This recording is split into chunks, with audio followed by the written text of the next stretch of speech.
Barack Obama rides into office on a wave of extraordinary public support with the highest approval ratings in 30 years. But Obama also faces high expectations, and the pressure is on to deliver once he gets into the Oval Office. John Jessup reports from Washington. The opening act to President-elect Barack Obama's inauguration is winding down with unprecedented security to match the record crowds to make sure everything goes off without a hitch, like the party on the Mall Sunday. You know you make me want to shout, get your hands up.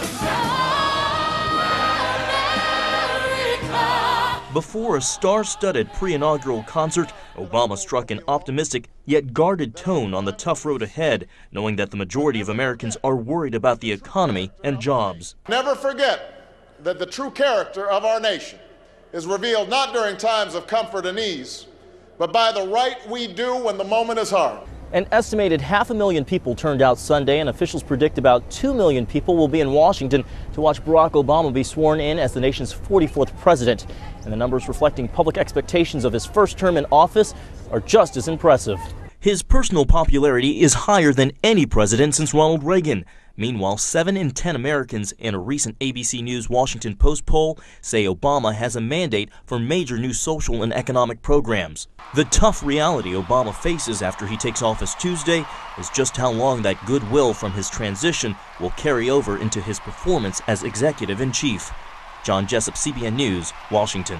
Thanks, John. Well, it's Martin Luther King's birthday, and this is the dream that Martin Luther King, when he said, "I have a dream," I don't know if he ever dreamt of an African-American being made president of the United States. But interesting how these days are just matching each other here. Martin Luther King one day and the inauguration the next. It's extraordinary, but the crowds are huge. And I tell you, Jesus was the only Messiah who could really deliver the goods. So if you make a human being into the Messiah, you're asking for trouble and you're putting an impossible burden on him. But in any event, we would call on everybody to pray for our upcoming president. Well, Lee Webb has the rest of our top stories from the CBN newsroom. Lee? Pat, after declaring a ceasefire in Gaza this weekend, Israel now says its forces will be out of Gaza in time for Barack Obama's inauguration Tuesday. Chris Mitchell has that story from Jerusalem. Israel's security cabinet voted for the unilateral ceasefire Saturday, and Israeli Prime Minister Ehud Olmert told the nation that the goals in Gaza had been achieved and that Israel would suspend its military operation if Hamas stops firing rockets into Israel.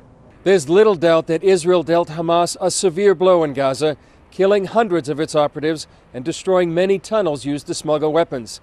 But some fear the military gains could be lost if Hamas is allowed to recoup and rebuild. Israeli opposition leader Benjamin Netanyahu met Sunday with residents of Sderot, who have faced 8 years of Hamas rocket fire. He warned that Israel will have to contend with Hamas again. Well, it's not over.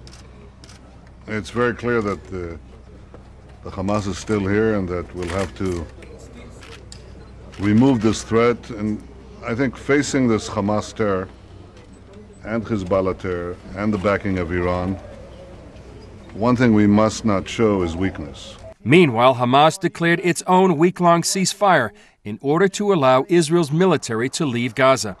In a statement broadcast on Al Jazeera, Hamas leader Ismail Haniyeh declared a heavenly victory over Israel.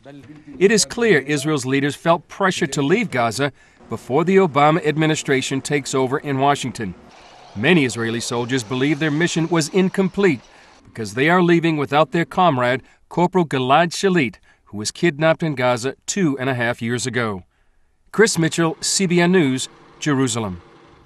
What do you think? Did Israel accomplish its objectives? No, it didn't.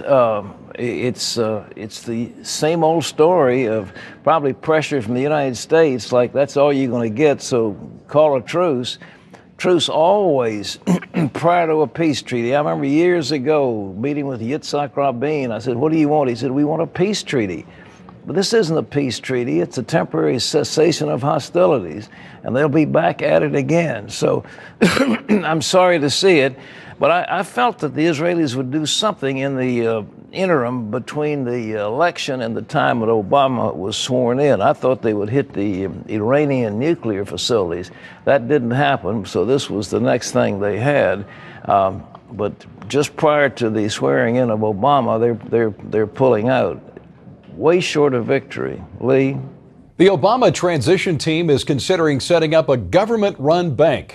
The idea would be for the new bank to absorb the bad assets of troubled American banks that would then free up private banks to lend more money. The government bank would be funded by money from the $700 billion rescue fund, but some economists say another rescue package may be needed to have enough money to get the new bank going. Pat, what do you think about this plan? Well, you know, they did the Resolution Trust Company under George Bush #1, and it was quite successful, but it was carefully thought out, and they really closed down. There was a savings and loans that were in trouble. They were closed down, and the assets were taken and dispersed at a reasonable rate. This idea of just picking up toxic assets and dumping them all into one bank, I don't know whether it'll work or not. It may be better than some of the things they're talking about, but it's one more example where the United States is going to be pouring billions and billions and trillions of dollars into this rescue program, and it's a question of how long we can do it.